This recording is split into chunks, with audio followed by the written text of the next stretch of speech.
What is going on, guys? So this is a day in the life of anxiety. It's no glamorous thing. This isn't bragging to let you know how bad I had it. This is just truthfulness, brutal honesty.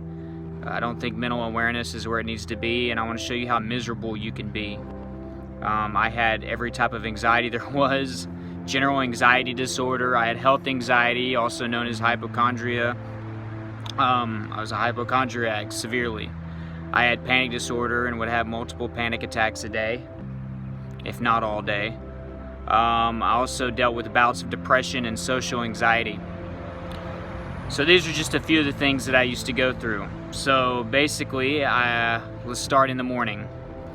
After getting very little sleep at all, a couple hours before my alarm would go off or whatever I had planned that day or to go to work, I would toss and turn. I wouldn't be able to sleep.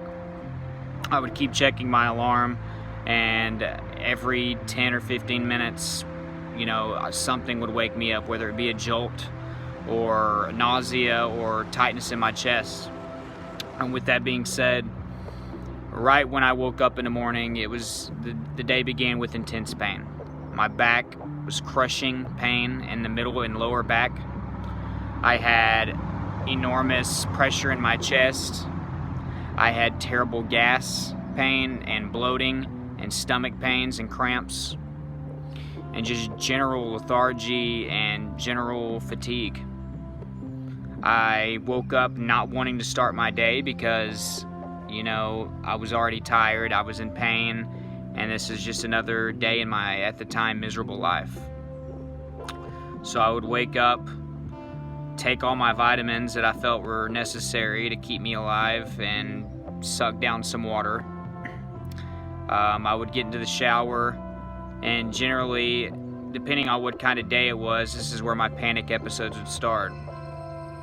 I had problems with taking hot showers after a while because I felt the hot air made me feel suffocated, and I felt like it raised my heart rate up, and it would make me feel like I was having a heart attack. So taking a shower was very difficult, and if I took a cold shower, then it would put me in a shock, and I would also fear that my heart would stop. So after that, I would start my daily ritual of obsessively doing my hygiene routine. So I would go through and make sure that I floss twice. I would brush my teeth basically twice. I would mouthwash, clean out my ears excessively too much. I would use, lotions. I would do face cleansings. I would, cut my nails every other day. I just went overboard on that. I was crazy about my health. I was scared that I was dying at all times. From there, I would get ready to go to work, and this is where anxiety kind of came in because it meant that I had to drive. And I'm going to use the example of how it was whenever I was traveling 45 minutes to work. I would get in the car, and probably about 5 or 6 minutes in, I would just drive like this with this hand on the wheel, and I would be doing this generally the whole way, feeling in the middle of my chest, which this is also nonstop for me. I constantly felt on my chest. I always had a permanent red mark right here in the middle, or I was doing this, checking my pulse. So this would continue.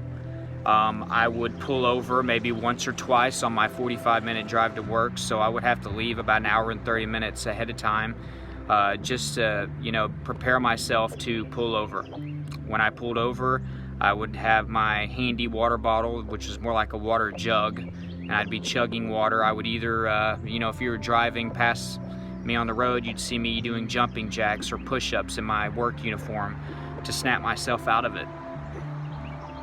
Either that or you would catch me on the phone, and that would either be me talking to my mother or my at the time girlfriend, generally just pestering my at the time girl that I was with.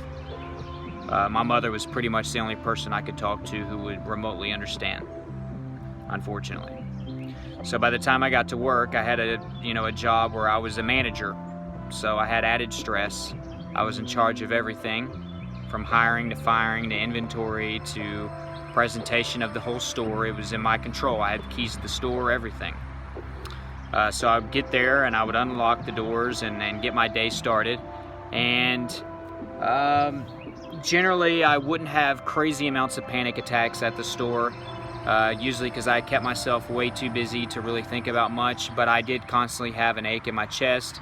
I still was checking my pulse multiple times a day, and I was also, constantly, worrying about something going on with me in front of people. I was scared that I was going to have a heart attack in front of my customers, my employees. So I also had to deal with customers. I used to be a very outgoing person, but whenever this anxiety hit, I started becoming disconnected from reality, disconnected from people, and I became more shy. I started to stutter. I started to not be able to just have conversations, so this greatly affected me at my job. I'm going to take the worst example of a day that I had at my job to put it in this day, so you kind of get the full context. One of my employees said that his dad was having heart surgery the next day and that he had had a heart attack and he was fit, and it's completely freaked me out. I felt my chest get tight. I went out the back doors and I felt like I was suffocating, hyperventilating. My chest hurt so bad.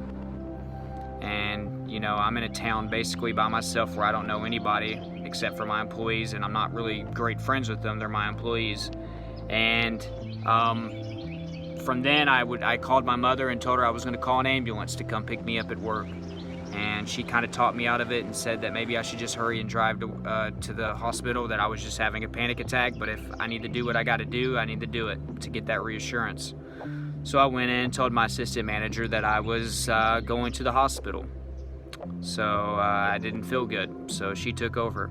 Go to the hospital, get my blood work taken, get everything done that they generally do, your EKG. They monitored me for an hour and a half to tell me that I need to stop smoking cigarettes and that I'm having horrible panic attacks, and I've got anxiety disorders. They hand me a pamphlet of technical things about it that I already know that never really did any good for me. Them telling me that I had panic disorder and anxiety attacks wasn't what I wanted to hear. I wanted to find out that something was wrong, I guess, just so I could get it fixed. So I drive back home after missing work and explaining to my boss that I didn't feel good, which wasn't the real reason, but hey, I didn't want to look like a weak-minded person, because that's how people perceive many of us that have mental issues, whether that be anxiety or depression or any of that. So wish mental awareness would get to where it needs to be, right? So I'm on my way home, holding and clenching my chest again, even though I was just told that I was fine and being hooked up forever. I pull over another 2 or 3 times on the way back, stop at a gas station on once, and I do a little workout next to my car, get my water bottle and chug that on my way back home. When I get home, basically I go to my room and I stay to myself, and then I would start to drink. And usually I would drink every single evening because that was the only way that the pain would stop. That was the only way that I would stop obsessing over my health. That was the only time that I felt free. So this led to my alcohol addiction to be out of control, and it basically worsened the situation because it made things worse. I would wake up the next day and I would have an anxiety hangover, which, I did a video specifically on that, where the fact that I drank all night completely messed up my nervous system, and the whole situation would start over again, except worse if I drank. So I would drink all evening, and then sometimes if I didn't drink, it was miserable for me. All day I was just trying not to have a panic attack. I was keeping to myself in my room. I didn't talk much to my roommate.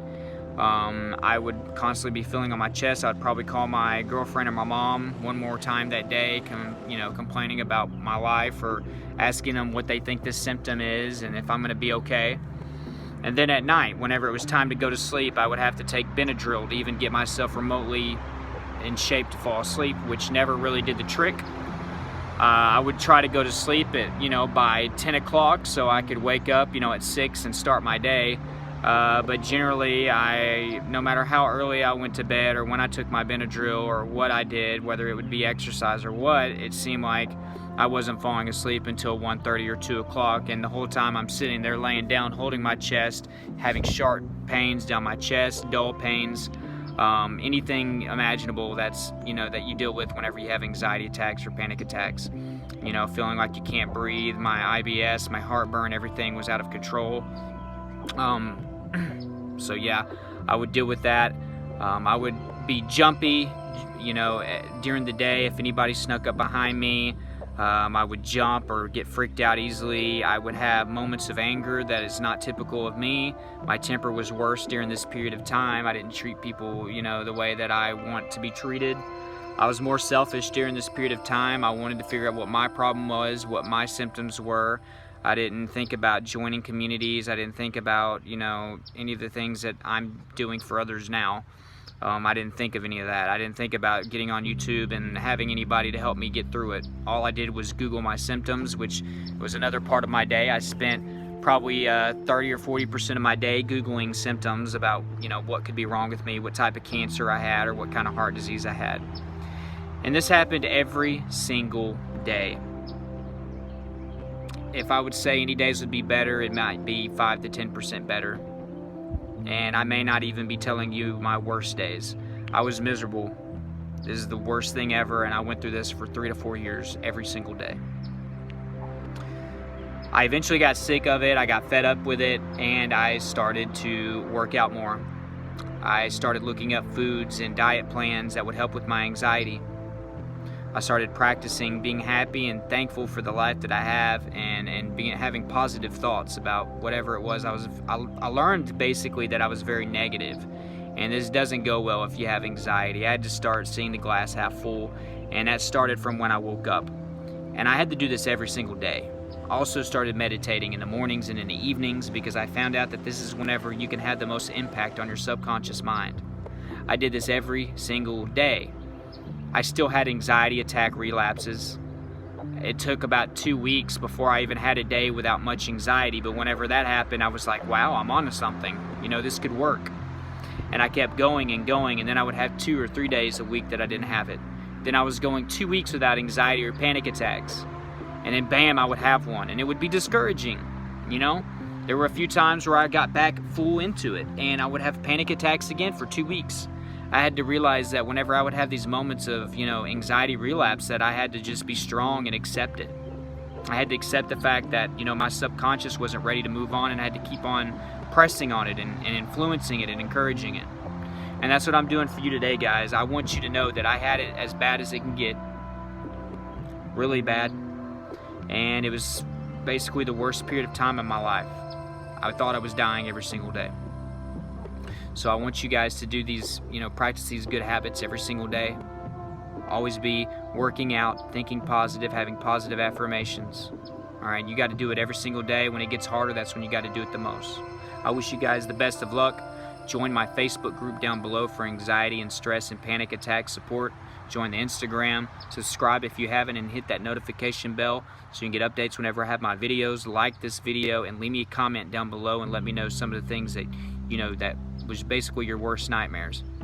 Let me know some of the, you know, the grueling stories of panic attacks and what you went through. It's okay to vent. Sometimes we need to do that, and I wish I had somebody to vent to other than just my mom whenever I was going through the thick of it. So thank you so much for watching, guys. This was a long one, and if you watched it to the end, congratulations and thank you. You're a pretty good loyal subscriber and viewer. Thanks a lot.